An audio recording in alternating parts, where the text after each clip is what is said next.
aja nih ya, lebih ke diskusi Boleh ya. Bang. Jadi Ya kita boleh. bahas yang ringan-ringan aja gitu kan. Jadi Mm-mm. ada saya tadi kan nonton ya yang tadi Ibu Evi ya. Eh, buat saya pernyataan-pernyataan dari Bu Evi memang sedikit agak melenceng gitu kan, memang kurang jelas gitu. Nah, yang mau mungkin saya tanyakan gini ya Ustadz. Jadi menurut Bu Evi tadi kan Yesus adalah bukan Tuhan. Jadi mungkin sedikit saya luruskan, konteksnya mungkin seperti gini. Saya berpahaman kalau kekristenan memang bukanlah dari Yesus sendiri. Memang pada zaman itu memang tidak ada kekristenan. Harus diakui memang kekristenan itu muncul memang semenjak mungkin para pengikut murid-murid Yesus sudah mulai menyebar ke berbagai penjuru untuk mengabarkan kekristenan. Nah, barulah muncul kekristenan. Kalau mau ditelusuri mungkin panjang kali ya siapa pendirinya. Mungkin kalau di Katolik mungkin Petrus sendiri. Kalau di kekristenan, Kristen Protestan mungkin Martin Luther dan sebagainya, banyak sekali. Memang itu harus diakui gitu kan.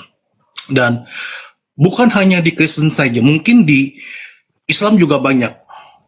Jadi ajaran-ajaran Islam pun mungkin juga banyak, ada beberapa yang mungkin perbedaan, dan itu memang juga harus diakui gitu kan. Ada perbedaan, dan itu memang sudah ada sejak lama, bukan hanya di Kristen, mungkin di agama-agama lain juga banyak ya gitu. Nah, Berarti yang setuju ya Bang sebentar, dengan tema ini Bang? saya setuju karena memang harus diakui memang adalah gini, Kristen awal mula tidak ada, yang ada hanyalah Yesus waktu zaman itu ya. Jadi mungkin di zamannya Muhammad sendiri pun mungkin Islam juga bukan namanya mungkin Islam gitu kan. Entah dulunya apa, tapi yang saya tahu mungkin bukan ya. Tapi mungkin kalau ada betul dulu namanya Islam mungkin bisa dikoreksi. Ya, kasih dalilnya Mungkin lebih akan lebih fokus ke Kristenan. Jadi gini, yang mau saya pertanyakan adalah gini, di yang saya pelajari ya di Quran sendiri kan memang kalau di Islam Quran Yesus adalah Isa, seru ini tak. dan Oke. saya mau bertanya, pada waktu penghakiman atau di hari kiamat, kenapa harus Isa yang turun ke dunia untuk penghakiman di masa kiamat, bukan Allah? Jadi itu pertanyaan saya pertama. Kedua adalah saya juga dulu mempelajari Islam sebelum di Kristen. Jadi saya sedikit tahu bagaimana keislaman dulu. Jadi waktu sebelum apa namanya, kalau kita kenal mungkin Isra Miraj ya. Isra Miraj adalah turunnya perintah sholat 5 waktu, ya kan? Tapi jauh sebelum itu, sholat 5 waktu memang lebih panjang, bukan 5 waktu. Jadi itu yang saya tahu ya, Jadi sebab Isra Miraj itu turunnya sholat 5 waktu, sebelumnya mungkin lebih banyak waktunya. Nah, kenapa kalau kita harus sholat, misalkan ya tanda kutip, kan kalau di Islam kan tidak menyembah berhala, betul? Kita setuju ya, kita menyembah berhala itu dilarang, kan? Nah, tapi kenapa kalau kita sholat itu harus menghadap kiblat? Ya, jadi itu pertanyaan saya kedua. Walaupun itu kiblatnya ada di mana, Tenggara, Timur, Selatan, tapi kita harus satu arah. Bukankah konteksnya Tuhan itu ada dimanapun? Mau Oke. kita berdoa ke utara, mau kita berdoa ke selatan, mau kita berdoa ke timur, Tuhan ada di mana-mana, anywhere, di segala tempat, bukan hanya di satu tempat, gitu kan? Jadi pertanyaan kedua saya, kenapa sih kalau misalkan orang Muslim harus berdoa ke arah kiblat satu arah, dan kiblatnya pun harus ada mungkin kalau disebut namanya Hajar Aswad ya, gitu kan? Hajar Aswad. Kenapa sih harus ada Hajar Aswad gitu kan? Jadi kenapa kalaupun memang harus satu tujuan itu, Narasinya lama banget, Bang. ya jadi memang pertanyaan saya agak ada tiga sebenarnya. Cuma saya mau menjelaskan dulu, jabarin kenapa kita sholat itu harus satu tujuan. Itu yang pertanyaan kedua. Ketiga adalah yang setahu saya adalah, bukankah Islam itu muncul setelah abad, kalau nggak salah ya, 570 tahun setelah Masehi, yang artinya kalau kita menghitung tarik lurus setelah Masehi kan berarti kan setelah kelahiran Isa Al-Masih kalau di Muslim. Kalau kita kan Yesus ya. Kenapa baru ada Islam setelah waktu sepanjang itu? Itu sih pertanyaan saya. 3. Tolong mungkin bisa dijawab.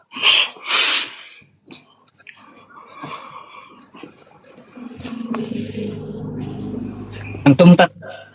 Pertanyaan pertama apa, Bang? Kenapa waktu kiamat harus Isa yang turun? Oke, itu yang pertama. Jadi Rasulullah Shallallahu Alaihi Wasallam pernah diturunkan sebuah ayat, itu tertulis di dalam surah Az-Zukhruf ayat ke-61 di dalam Al-Quran. Di dalam Al-Quran itu dikatakan, wa innahu la ilmul lis-sa'ah fala tamtarunna biha. Datangnya Nabi Isa adalah tanda dekatnya hari kiamat, maka kamu jangan ragu atas datangnya. Nah, berkenaan dengan surah Az-Zukhruf ini, Rasulullah Shallallahu Alaihi Wasallam di dalam riwayat Imam Ibnu Majah, beliau bersabda bahwa ayat ini menunjukkan nanti Nabi Isa akan datang sebelum hari kiamat, bukan di hari kiamatnya ya, sebelum hari kiamat. Nah, ketika pertanyaannya, kenapa Nabi Isa yang datang? Begitu kan? Jadi begini, kenapa kok bukan Allah? Gitu kan? Bayangkan Mas, di dalam surah Al-A'raf, ayat ke-150-an atau 140-an, ketika Nabi Musa berdoa kepada Allah, Rabbi arini anzur ilaik, ya Allah, izinkan aku bisa melihat engkau. Musa pernah berdoa untuk bisa melihat Allah. Lalu Allah hanya menampakkan sedikit dari cahayanya, faso'iko, Nabi Musa langsung pingsan. Kalau sekelas Nabi Musa saja yang hanya dilihatkan sedikit itu langsung pingsan, apalagi kita yang bukan seorang nabi. Itu yang pertama. Maka Allah mengutus utusan. Bukankah di dunia ini telah diajarkan bahwa setiap bos itu tidak perlu turun sendiri untuk masalah yang sepele, tapi cukup menyuruh perwakilannya. Makanya di dalam Al-Quran disebutkan fa'tabiru ya ulil absor. Ambillah pelajaran yang ada di dunia ini, ambillah pelajaran, itu sudah gambaran. Jadi tak mungkin ada presiden hanya untuk masalah padam di satu rumah, mati listrik di satu rumah, lalu presiden yang turun. Enggak. Ada bagian PLN, tidak perlu presiden yang turun. Nah, untuk urusan hari kiamat, kenapa Nabi Isa yang turun? Karena Nabi Isa satu-satunya nabi yang belum menyelesaikan tugasnya. Apa tugasnya? Yaitu memberitakan bahwa dia bukan Tuhan. Jadi ada hadisnya, ada dalilnya. Rasulullah mengatakan bahwa Nabi Isa datang ke bumi itu hakaman adlan, sebagai hakim yang adil, wa yukassirus solib, dan dia akan mematahkan salib, Maksudnya mematahkan itu bukan salibnya dipatahkan. Maksudnya dia akan menyatakan bahwa salib bukan ajaran yang dia bawa. Wa yaqtulul khinzir, dan dia akan membunuh babi. Maksudnya bukan dia datang ke kandang babi lalu membunuh, bukan. Tapi maksudnya dia akan mengharamkan bahwa babi tidak pernah aku bolehkan untuk dimakan. Nah, itu hadisnya sahih, asli dari Rasulullah tentang datangnya Nabi Isa. Karena hanya Nabi Isa yang tugasnya belum selesai untuk menyampaikan kepada umat bahwa dirinya bukan Tuhan dan dirinya tak pernah menghalalkan yang namanya paham Kristen, tidak pernah menghalalkan babi, maka beliaulah yang turun. Andaikan tugas Nabi Muhammad yang belum selesai, Nabi Muhammad yang turun. Berhubung Nabi Muhammad sudah selesai, Rabbil Alamin, Tuhan semesta alam mengutus dia sebagai rahmatan lil alamin, selesai. Nah, Nabi Isa diangkat oleh Allah menuju hadiratnya itu ketika usia masih muda, sangat muda. Makanya turun kedua kalinya kan ketika umur 30-an. Bible sendiri mencatat Yesus itu umur belasan itu hilang ceritanya. Baru muncul lagi di umur ke-30.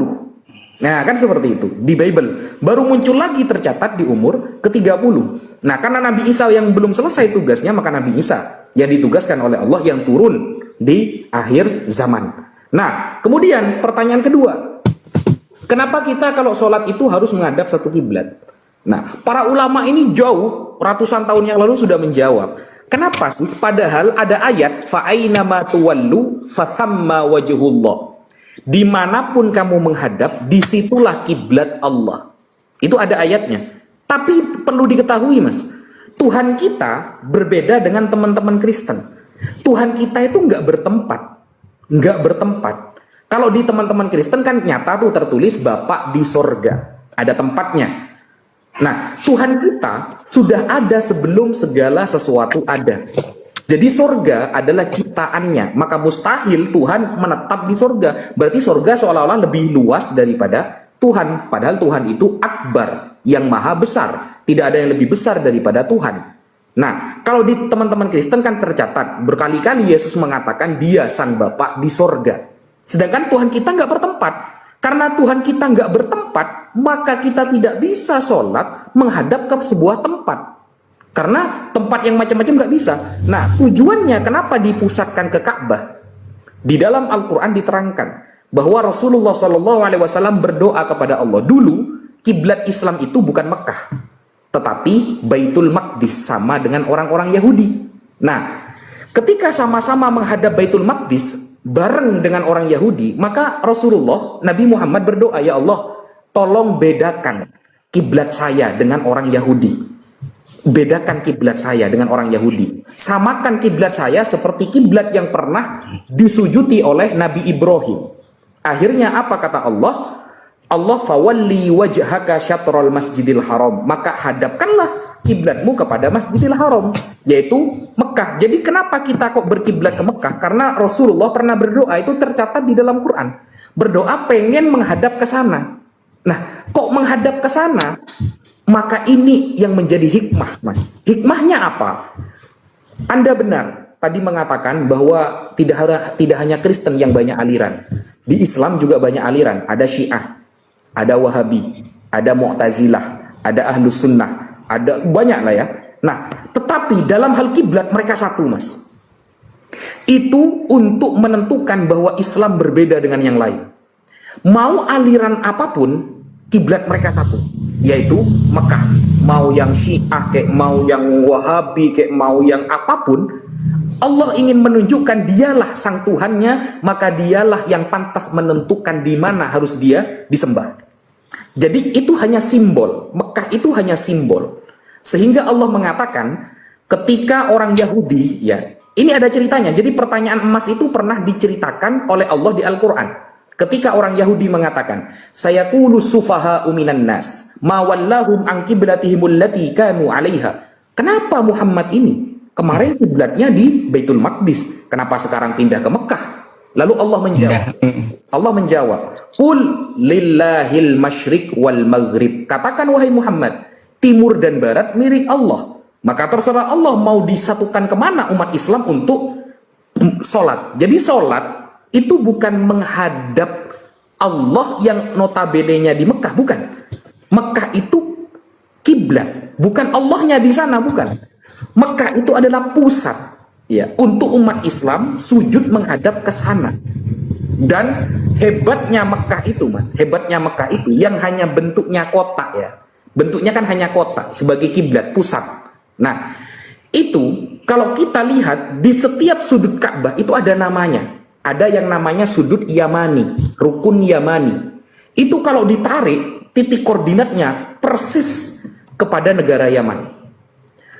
Ada yang kemudian namanya ini, ada yang namanya ini. Itu kalau di titik koordinat, ahli sains sudah pernah menjelaskan, itu nyatu, benar-benar sambung kepada negeri-negeri yang diharapkan. Nah, maka semua dunia, karena Nabi Muhammad ini adalah Nabi yang bukan lokal, berbeda dengan di Kristen ya. Kalau di Kristen kan Yesus mengatakan, aku diutus hanya untuk Bani Israel. Nabi Muhammad tidak pernah dikatakan seperti itu. Nabi Muhammad dikatakan dalam Al-Quran, rahmatan lil alamin, untuk semesta alam. Jadi bukan tingkat lokal, tapi universal, ya umum. Sehingga seluruh penjuru diberikan satu kiblat oleh Allah. Jadi itu kiblat, bukan tempat Allah, karena Tuhan kita nggak bertempat, Mas, gitu loh. Itu jawaban kedua. Yang ketiga, apa pertanyaan yang ketiga tadi? Sebelum nanti Anda tanggapi. Gue lupa tadi itu. Oke, yang ketiga nggak terlalu penting ya. Ini aja, Tat. Yang mau saya tanyakan gini. Kalau misalkan ya memang adalah Allahnya orang Muslim, kan berarti kan kitabnya memakai bahasa Arab ya, berarti ya. Nah, sedangkan setahu saya di dalam Quran sendiri sebenarnya ada Allah ngomong, keluarkanlah Bani Israel dari bangsa penjajahan Firaun. Betul kan ya? Oke, betul. Nah, berarti Allah mengakui bangsa Israel pada waktu itu untuk keluar dari penjajahan bangsa Firaun untuk ke tanah perjanjian. Setuju kan di sini ya? Oke. Nah, berarti kenapa harus sekarang ini adalah kita harus mengakui menggunakan bahasa Arab tapi tidak menggunakan bahasa Yahudi atau Israel. Sedangkan Allah sendiri mengakui bukan bangsa manapun ya, bangsa misalkan Iran atau dari bangsa-bangsa mana lagi gitu kan, untuk keluar dari bangsa Mesir, tapi harus bangsa Israel yang keluar dari bangsa Mesir pada waktu itu. Nah, itu kenapa tuh, Tat? Jadi begini, berarti Masnya pernah baca beberapa ayat, tapi belum baca ayat-ayat yang lain kan begitu. Jadi begini, Mas. Ya. Al-Quran itu menceritakan kepada Nabi Muhammad tentang peristiwa nabi-nabi terdahulu. Kenapa kok pakai bahasa Arab? Ya karena Nabi Muhammad orang Arab. Bagaimana kemudian Al-Quran bahasa Ibrani, Nabi Muhammad orang Arab, kan nggak mungkin paham nanti. Nah, harus belajar dulu. Kenapa Al-Quran berbahasa Arab? Karena Nabi Muhammad orang Arab. Nah, di dalam Al-Quran, Allah mengatakan kepada Nabi Muhammad, wa kullan naqussu 'alaika min amba'ir rusul ma nusabbitu bihi fu'adak. Aku ceritakan kisah-kisah para rasul terdahulu kepada kamu Muhammad. Kenapa kok diceritakan? Ma nusabbitu bihi fu'adak, untuk meneguhkan hati kamu. Jadi Nabi Muhammad ketika berdakwah itu ditolak. Di daerah Taif ditolak, di daerah ini ditolak awalnya itu. Maka Nabi Muhammad agar hatinya sabar, Allah menceritakan kisah-kisah terdahulu bahwa Nabi Musa pun begitu. Ditolak oleh mayoritas umatnya yang saat itu dipimpin oleh Fir'aun. Dan yang Mas ceritakan itu tertulis dalam surah Al-Ma'idah ayat ke-21 dan ke-22. Saat itu Nabi Musa alaihissalam diceritakan oleh Allah membebaskan bangsanya dari kejaran Fir'aun. Dan itu juga diulangi oleh Allah di dalam surah Ad-Dukhan. Ketika itu Allah mengatakan, fa'asri bi'ibadi innakum muttaba'un. Wahai Musa, bawalah hamba-hambaku keluar dari Mesir karena sesungguhnya kamu akan dikejar oleh Fir'aun. Innakum muttaba'un. Kamu akan dikejar oleh Fir'aun. Saat itu malam-malam Nabi Musa membawa kaum yang setia kepada beliau keluar dari bangsa Mesir. Diselamatkan oleh Allah dari kejaran Fir'aun. Lalu dilanjutkan dalam surah Al-Ma'idah ayat ke-21 untuk menempati Palestina yang saat ini dijajah ya. menempati Palestina. Apa kata Allah di dalam Al-Quran? Ya qaumi dkhulul ardal muqaddasata allati kataballahu lakum wa la tartaddu ala adbarikum fatanqalibu khasirin. Saat itu Nabi Musa mengajak kaumnya untuk masuk ke tanah Palestina yang telah dijanjikan oleh Allah untuk mereka. Begitu. Nah, jadi konteksnya adalah Allah sedang menceritakan kisah umat terdahulu kepada Nabi Muhammad yang saat itu dakwahnya banyak ditolak. Dakwahnya banyak ditentang. Bahwa dulu Musa pun pernah dikejar seorang raja. Kamu belum apa-apa wahai Muhammad. Dulu Yusuf sampai dihianati oleh saudaranya sendiri. Ditaruh di dalam sumur. Kamu harus sabar seperti mereka. Karena para nabi bukan hanya kamu. Sebelum kamu sudah ada para nabi terdahulu. Gitu maksudnya. Oke, gitu aja ya Pak Ustadz ya. Terima kasih nih. Ya. Ilmunya, pembelajarannya, diskusinya sehat selalu. Terima kasih. Terima kasih. Ya, sama-sama.